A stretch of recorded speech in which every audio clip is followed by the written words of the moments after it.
شمع فروزہ، پیغمبران منصب کی روح روا، رفیقان رب کے امیر کارواں، جن کی نظر چاند پر پڑی تو اس کے حسن میں اضافہ ہو گیا۔ سبحان اللہ۔ آپ حضرات بھی بولیے گا تو آپ کو بھی ثواب ملے گا، محبت سے بولو سبحان اللہ۔ میرے پیارے آقا صلی اللہ علیہ وسلم فرماتے ہیں بندہ مومن ایک مرتبہ سبحان اللہ کہتا ہے، اللہ 90 نیکیاں اس کو عطا فرماتا ہے۔ سبحان اللہ۔ عرض کر رہا تھا جن کی نظر چاند پر پڑی تو اس کے حسن میں اضافہ ہو گیا، اور جن کی خیرات سورج کو ملی تو اس کے نور میں نکھارا گیا، جن کا صدقہ ستاروں کو ملا تو ان کی چمک اور دمک میں اضافہ ہو گیا، جن کا کرم عرش اعظم پر ہوا تو اسے منصب بلند و بالا نصیب ہو گیا،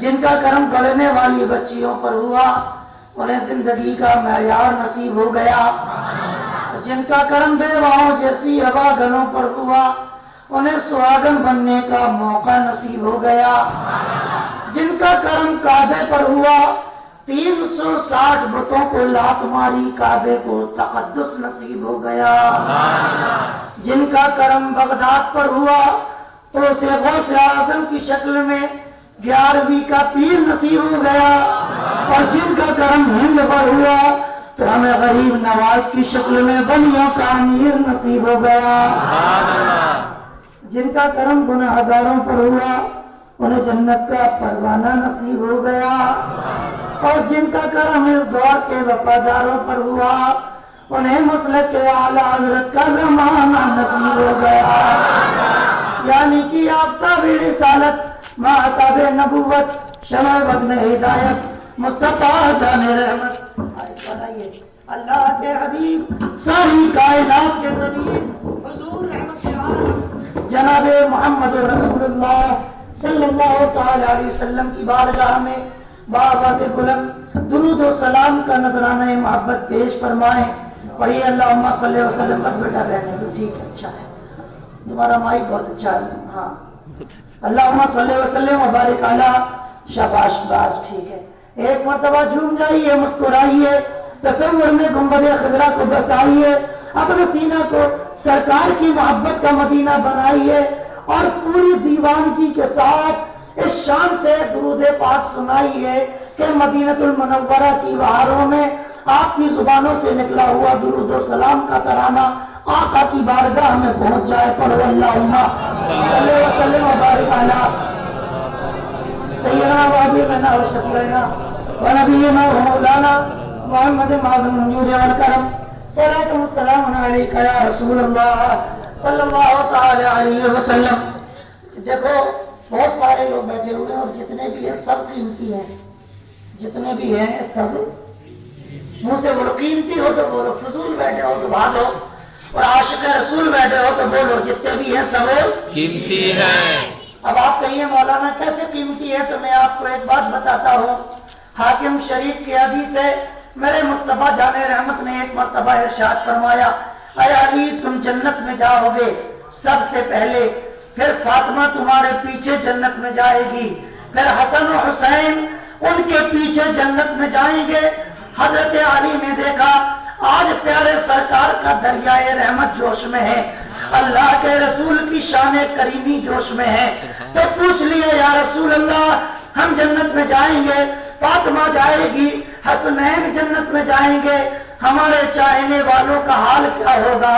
مصطفیٰ ارشاد فرماتے ہیں علی آگے آگے تو جنت میں جائے گا، پیچھے تیرے چاہنے والے جنت میں جائیں گے۔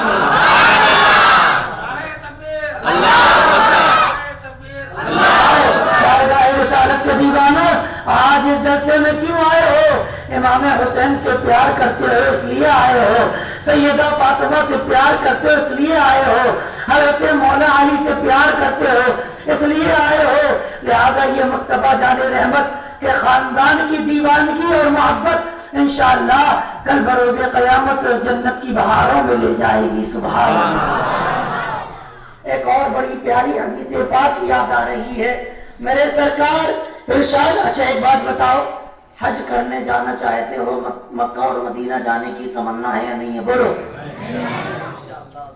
جتنے لوگوں کی تمنا ہے وہ بولیں، اور جو نہیں جانا چاہتا ہے وہ چپ بیٹھے، فضول میں بکواس نہ کرے. مکہ اور مدینہ جانا ہے کہ نہیں جانا ہے؟ انشاءاللہ. اللہ اپنے حبیب کے صدقے میں سب کو اپنے محبوب کے روضے کا دیدار عطا فرما دے. آمین. اے بارگاہ رسالت کے دیوانوں، مکہ اور مدینہ جانا ہے، ہماری بھی تمنا ہے، آپ کی بھی تمنا ہے. کہیں اللہ نے اس تمنا کو پورا کر دیا، اب آپ مکہ المکرمہ جا رہے ہیں، بڑی خوش نصیبی کی بات ہے. مگر جاتے جاتے اگر آپ کو کسی عالم دین کا اس سفر میں ساتھ مل جائے تو بولو اور بھی زیادہ خوش نصیبی کی بات ہے. تو ہے نہیں ہے، مدینے تو جا رہے ہیں مگر کسی عالم دین کا ساتھ مل گیا تو یہ سفر بہت ہی پیارا اور اعلیٰ ہو جائے گا. مکہ اور مدینہ تو جا رہے ہیں مگر جانے والے کو اگر اپنے پیر کا ساتھ مل جائے تو یہ سفر بہت ہی زیادہ خوشنما اور خوبصورت ہو جائے گا. اگر مصطفیٰ کے دیوانوں مکہ المکرمہ جانے والے اور مدینہ المنورہ جانے والے کو حضور تاج الشریعہ کا ساتھ مل گیا، سبحان اللہ، تو اس کی خوش نصیبی کی معراج ہو جائے گی، اس کے سفر کی معراج ہو جائے گی، حج و زیارت کی معراج ہو جائے گی. اے مصطفیٰ کے دیوانوں، حج کرنے جانا بڑی سعادت کی بات ہے، مدینے کو جانا بڑی سعادت کی بات ہے، مگر کسی عالم دین کے ساتھ جانا اور بڑی سعادت کی بات ہے، اپنے پیر و مرشد کے ساتھ جانا اور بڑی سعادت کی بات ہے، حضور تاج شریعت کے ساتھ جانا سب سے بڑی سعادت کی بات ہے. اے مصطفیٰ جانے رحمت کے دیوانوں، مگر میں تاج شریعت کی بات کرتا ہوں، نہ عالم دین کی بات کرتا ہوں، نہ کسی پیر کی بات کرتا ہوں، نہ کسی فقیر کی بات کرتا ہوں، نہ غریب نواز کی بات کرتا ہوں، نہ شہنشاہ بغداد کی بات کرتا ہوں. میں مصطفیٰ فرماتے ہیں علی اور فاطمہ، حسن و حسین سے جو پیار کرے گا وہ جنت میں جائے گا اور میرے ساتھ جنت کی بہاروں میں جائے گا.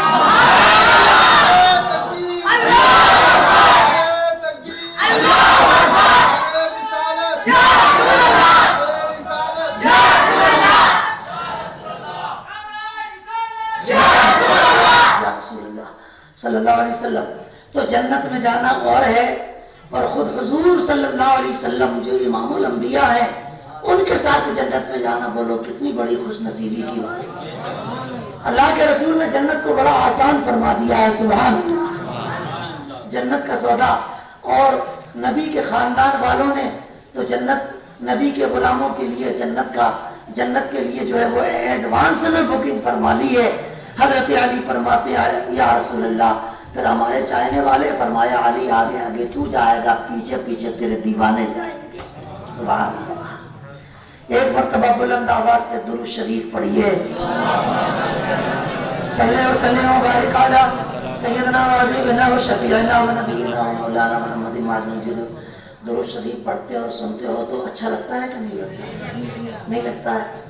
کوئی گانا سنتا ہے اسے اچھا لگتا ہے، کوئی غزل سنتا ہے اسے اچھا لگتا ہے، کوئی گیت سنتا ہے اسے اچھا لگتا ہے، کوئی بھجن سنتا ہے اسے اچھا لگتا ہے، کوئی قوالی سنتا ہے اسے مزہ ملتا ہے. ہم مصطفیٰ کے دیوانے، نہ گانوں میں سکون ملتا ہے، نہ غزلوں میں سکون ملتا ہے، نہ گیتوں میں سکون ملتا ہے، نہ بھجنوں میں سکون ملتا ہے. ہم تو مصطفیٰ کی نعت سنتے چلے جاتے ہیں، سکون ملتا چلا جاتا ہے. مصطفیٰ کا ذکر سنتے چلے جاتے ہیں، سکون ملتا چلا جاتا ہے. مصطفیٰ کا درود و سلام سنتے چلے جاتے ہیں، سکون ملتا کہ نہیں ملتا؟ سنو. صدائیں درودوں کی آتی رہیں گی، میرا سن کے دل شاد ہوتا رہے گا. زور سے صدائیں درودوں کی آتی رہیں گی، میرا سن کے دل شاد ہوتا رہے گا. خدا اہل سنت کو آباد رکھے، خدا اہل سنت کو آباد رکھے، محمد کا میلاد ہوتا رہے گا.